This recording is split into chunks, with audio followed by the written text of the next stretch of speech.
Vodopad ili slap je prirodna pojava koja se javlja na rekama, a označava mesto slobodnog pada vode preko strmih odseka i litica. Međutim, litice nisu od uvek tu.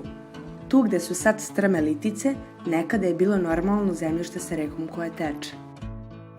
Kada bismo pogledali ispod tog zemljišta, videli bismo jedan sloj čvrste stene, zatim jedan sloj meke stene i zemljišta, zatim opet sloj čvrste stene. Kada voda prelazi preko stene i zemljišta, ona ga vremenom ispira i nosi sa sobom. To se zove erozija. Voda na početku ispira jedan deo stene i zemljišta, zatim ih ispira sve više i više i tako nastaju vodopadi. Ovaj proces traje veoma dugo, ponekad čak i do 1.000.000 godina.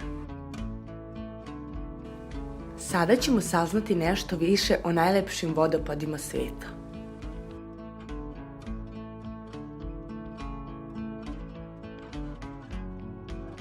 Reč Iguazu potiče iz jezika Gvarani i znači velika voda.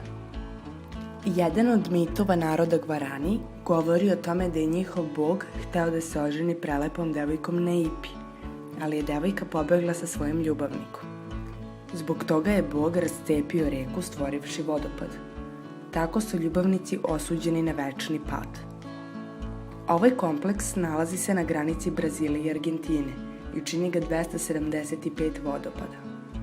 Često se iznad slapova istovremeno pojavljuje više desetina zadivljujućih duga. Viktorijini vodopadi nalaze se u Zambiji, na reci Zambezi, i spadaju među najlepše vodopade na svetu. Naziv su dobili po kraljici Viktoriji, iako je lokalno ime vodopada dim koji grmi. Na granici Kanade i Sjedinjenih Američkih Država nalazi se reka Nijagara. Na kanadskoj granici kod Kozijeg ostrva Nijagara se razdvaja, obuhvatajući ostrvo dužine 908 metara i sa obje njegove strane obrazujući božanstvene vodopade visine od 50 metara. Ime ovog vodopada je indijamskog porekla i znači voda koja grmi. Na Nijagarinim vodopadima Nikola Tesla je učestvovao u izgradnji prve hidrocentrale i ovdje mu se nalazi spomenik. Anđelski vodopadi su najviši vodopadi na svetu sa visinom od oko 980 metara.